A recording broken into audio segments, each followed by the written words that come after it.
Welcome to CPK Social Science classes. So students, in this lecture we are going to discuss about our next topic, that is the abolition of slavery.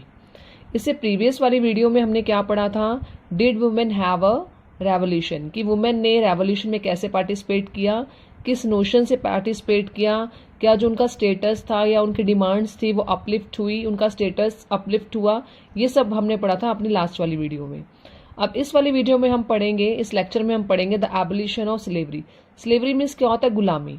जैसे पहले के time में landlords होते थे, दे were very rich, बहुत rich होते थे, तो वो खुद काम नहीं करते थे, अपने जो प्लांटेशन फील्ड में काम करवाने के लिए स्लेव्स रखते थे. स्टार्ट करते हैं abolition of slavery. Means during Jacobinism slavery was abolished. Slavery बिल्कुल ख़त्म हो चुकी थी, क्योंकि जैकोबिनिज्म जो था वो मैक्सिमिलियन रॉबेस्पायर उस टाइम का लीडर था, और मैक्सिमिलियन रॉबेस्पायर जो बना था वो थर्ड स्टेट के जो लेस प्रॉस्पेरियस लोग थे उन्होंने बनाया था. तो उस टाइम पर क्या हो गई थी, स्लेवरी को बिल्कुल फिनिश कर दिया था. अब क्या है, फ्रेंच कॉलोनीज. फ्रेंच कॉलोनीज जैसे ब्रिटिशर्स की कॉलोनीज होती थी, ऐसी फ्रेंच कॉलोनीज थी. फ्रेंच कॉलोनीज क्या करती थी, suppliers of commodities such as tobacco, indigo, sugar and coffee. ये कॉलोनीज वेल नोन कॉलोनीज थी, जहाँ से ये सारी की सारी कॉमोडिटीज क्या होती थी, सप्लाई की जाती थी. जो प्लांटेशन फील्ड पर जो ये चीज़ें उगाई जाती थी, ये इनका मेन सप्लायर था. और जो ये कॉलोनीज थी ये इसीलिए इतनी फेमस थी, क्योंकि यहाँ पर जो मेन एसेंशियल कॉमोडिटीज थी वो यहाँ से सप्लाई की जाती थी. But Europeans were reluctant to go and work in distant land. अब क्या होता था, इन कॉलोनीज में जो सप्लाई होता था, यूरोपियंस जो थे, फ्रांस के लोग थे, वो वहाँ पर खुद प्लांटेशन फील्ड पर काम करना पसंद नहीं करते थे, क्योंकि एक तो दूर पड़ता था और वहाँ पर क्लाइमेटिक चेंजेस होते रहते थे, और वो इतना पसंद नहीं करते थे कि वो उन लैंड्स पर जाएं, वहाँ पर काम करें या काम सीखें. तो वो रिलेक्टेंट का मतलब होता है नॉट इंटरेस्टेड, तो वो काम करने में इंटरेस्टेड नहीं थे. तो वो अपना काम किससे करवाते थे, ऑफ कोर्स या तो कोई लेबर से करवाएंगे या फिर वो स्लेव्स लेंगे. तो वहाँ पर शॉर्टेज ऑफ लेबर चलती थी प्लांटेशन फील्ड में. अब प्लांटेशन फील्ड में अगर शॉर्टेज चलेगी तो इन कॉमोडिटीज़ की सप्लाई होना पॉसिबल नहीं हो पाएगा. तो वो क्या करते थे, स्लेव्स रखते थे. स्लेव रखने से क्या होता था, एक तो उनको प्लांटेशन की जो कॉस्ट, जो प्लांटेशन क्रॉप्स होती थी उनकी कॉस्ट कम पड़ती थी, क्योंकि स्लेव्स को वो जिस मर्जी तरीके से काम करवा सकते थे. तो उन्होंने क्या किया, एक स्लेव ट्रेड स्टार्ट हुआ उस टाइम पर, उसको हम बोलते हैं triangular slave trade. Triangular slave trade का मतलब होता है कि 3 कंट्रीज के बीच में हुआ, यूरोप, अमेरिका एंड अफ्रीका. अब यूरोप में क्या हुआ, फ्रांस जैसे थी, अब वहाँ पर जो प्लांटेशन कॉमोडिटीज आती थी, अब यहाँ पर इतना क्लाइमेटिक कंडीशन अच्छी नहीं थी कि यहाँ पर क्रॉपिंग अच्छी तरह से हो सके. तो ये अपना प्लांटेशन फील्ड कहाँ पर लेते थे, अमेरिका में लेते थे. सपोजिंगली कोई पर्सन है, उसने अपना प्लांटेशन फील्ड कहाँ लिया, अमेरिका में लिया हुआ. पर ये खुद भी, एक तो डिस्टेंस ज़्यादा हो गया यूरोप और अमेरिका का, और ये खुद भी इतने मतलब इंटरेस्टेड नहीं है कि ये वहाँ पर जाके प्लांटेशंस करें, प्लांटेशन फील्ड में काम करें, क्रॉप्स करें. तो अब इनको क्या चाहिए होते थे, स्लेव. तो स्लेव्स का अरेंजमेंट ये कहाँ से करते थे, ये यूरोप के लोग कहाँ जाते थे, अफ्रीका में. अफ्रीका से जो इनके मेन जो ट्रेडर्स होते थे वो यहाँ से स्लेव्स को खरीद के लेके आते थे. और खरीद के कहाँ पर लेके आते थे, यहाँ पर जो पोर्ट्स थी मेन, जो नांतेस और बॉर्डग्यूज थी, वो 2 मेन मतलब पोर्ट्स थी जो स्लेव ट्रेड के बारे में जानी जाती थी. मतलब जो स्लेव ट्रेड का जो यहाँ पर काम होता था इन्हीं 2 मेन पोर्ट्स पर होता था. अब इसी वजह से ये जो नांतेस और बॉर्डग्यूज है, देयर इकोनॉमिक प्रॉस्पेरिटी इंक्रीज्ड, मतलब दे फ्लोरिश्ड. ये दोनों के दोनों जो पोर्ट्स थी वो फ्लॉरिश हो चुकी थी, क्योंकि यहाँ पर किसका ट्रेड स्टार्ट हो चुका था, स्लेव्स का. अब ये क्या करते थे, अफ्रीका से स्लेव्स लेके आए इन पोर्ट्स पर. इन पोर्ट्स पे यहाँ पर ये लोग खरीदते थे. ये लोग खरीद के, जिनके प्लांटेशन फील्ड्स होते थे, वो लोग यहाँ पर ट्रेडर से स्लेव्स को खरीदते थे.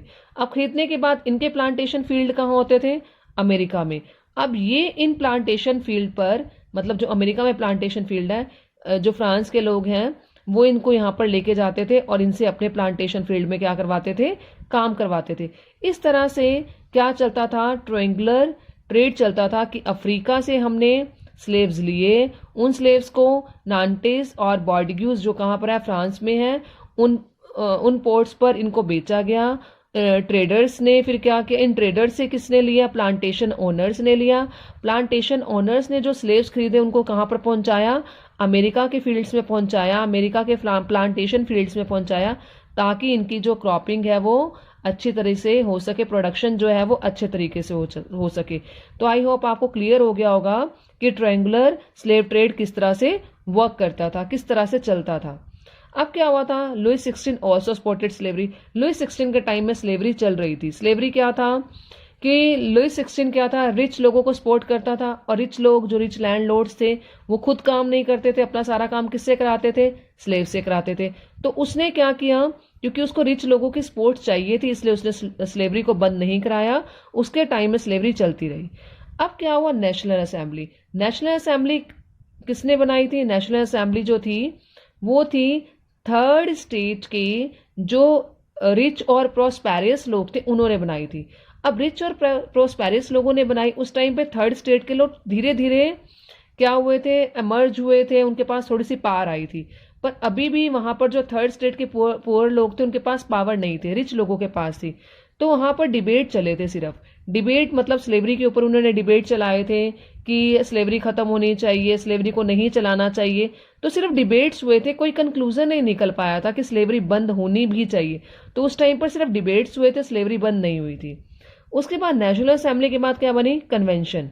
मैंने आपको पहले बताया था जैसे जैकोबिनिज्म के टाइम में जो स्लेवरी थी वो एबोलिश हो गई थी। अब कन्वेंशन थी वो कौन से रिज्म में थी, जैकोबिन क्लब, जो जैकोबिनिज्म थी उसके टाइम में थी। उनका लीडर कौन था, लीडर था मैक्सिमिलियन रॉबेस्पायर। उस और वो जो लीडर बना था, कौन से स्टेट के लोग उसके साथ एमर्ज हुए थे, थर्ड स्टेट के लेस प्रोस्पेरियस लोग थे, वो एमर्ज हुए थे, उन्होंने जैकोबिन्स क्लब बनाए थे। तो उस टाइम पे स्लेवरी क्या हो गई थी, बिल्कुल एबॉलिश्ड हो गई थी, क्योंकि वो खुद ही पुअर स्ट्रेटा से बिलोंग करते थे और वो नहीं चाहते थे किसी के सेंडिमेंट्स को कोई इफेक्ट पड़े या कोई बंदा स्लेव की तरह काम करे, क्योंकि वो खुद ही उस टाइम पे लीडर थे। तो उन्होंने उस टाइम पर स्लेवरी क्या कर दी, बिल्कुल फिनिश करवा दी।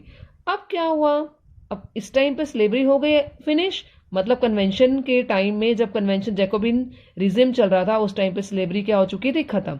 उसके बाद आया नेपोलियन। जैसे मैंने आपको पिछले लेक्चर में भी बताया था कि जब डायरेक्टरी और जो लेजिस्लेटिव थी उनके बीच में कन्फ्लिक्ट चलता रहता था, वो दोनों आपस में लड़ते रहते थे। तो उस टाइम पर उस कंट्री में एक वैक्यूम क्रिएट हो गया था कि वो कंट्री को स्टेबल नहीं कर पा रहे थे, कंट्री की जो पॉलिटिकल जो स्टेबिलिटी थी वो धीरे धीरे रियून होती जा रही थी। तो उसका फायदा किसने उठाया था, उसका फायदा उठाया था नेपोलियन ने। अब नेपोलियन ने उसका फायदा उठाया और वो वहां का क्या बन गया था, लीडर। ये लास्ट वाली वीडियो में आपको डिस्कस करेंगे नेपोलियन कैसे राइज हुआ, कैसे उसका डाउनफॉल हुआ, वो सारा हम लास्ट लेक्चर में, लास्ट वीडियो में कवर करेंगे। तो नेपोलियन बस इतना ही बता देती हूँ आपको कि जब डायरेक्टरी और लेजिस्लेचर में जब कन्फ्लिक्ट था तो उसका फायदा उठा के नेपोलियन वहां का लीडर बन गया था। मिलिट्री का जो मेंबर था उसने अपने आप को वहां का डिक्टेटर डिक्लेयर कर दिया था। तो उसने फिर दोबारा से रीइंट्रोड्यूस की, क्योंकि वो एक नोशन से वहां पर एंटर किया था, क्योंकि उसने भी रिच पर्सन को अपने साथ इन्वॉल्व करने की कोशिश की। और रिच पर्सन कभी भी नहीं चाहेंगे कि जो स्लेवरी है वो फिनिश हो, क्योंकि स्लेव के ट्रेड से इकोनॉमिक कंडीशन बहुत ज्यादा इंप्रूव होती थी कंट्री की। क्योंकि जैसे स्लेव ट्रेड में मैंने आपको बताया था कि जो ट्रेडिंग होती थी स्लेव की, उससे जो ये पोर्ट्स थी बहुत ज्यादा फ्लरिश हो चुकी थी, वहां पर इकोनॉमिक प्रॉस्पेरिटी आ चुकी थी। और नेपोलियन भी प्रॉस्पेरिटी चाहता था कंट्री में, चाहे वो स्लेव के जरिए ही क्यों ना हो। तो उसने उसको क्या किया, दोबारा से रीइंट्रोड्यूस किया, स्लेवरी को फिनिश नहीं होने दिया। तो इस तरह से हुआ था। नेशनल असेंबली के टाइम में सिर्फ डिबेट हुए थे, स्लेवरी फिनिश नहीं हुई थी। कन्वेंशन के टाइम में क्या हुआ था, जब जैकोबिन रिजिम था उनमें थर्ड स्टेटा के लोगों ने जो स्लेवरी थी वो बिल्कुल एबॉलिश कर दी थी, उसको खत्म कर दिया था। और फिर जब नेपोलियन लीडर बना, फायदा उठा के जब नेपोलियन ने अपने आप को वहां का डिक्टेटर घोषित कर दिया, तो उसने दोबारा से रीइंट्रोड्यूस की स्लेवरी को। अब ये था सारा कि स्लेवरी किस किस टाइम पे खत्म हुई और किस किस टाइम पे रीइंट्रोड्यूस हुई। और स्लेवरी को फाइनली एबॉलिश कब किया गया, 1848 में।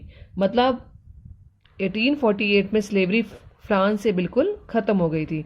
तो स्टूडेंट, ये था हमारा आज का टॉपिक जिसमें हमने डिस्कस किया था स्लेवरी के बारे में, कौन कौन सी कॉलोनीज थी, यूरोपियंस क्यों रेलेक्टेंट थे, वो क्यों नहीं खुद प्लांटेशन वर्कर्स में फील्ड में काम करते थे।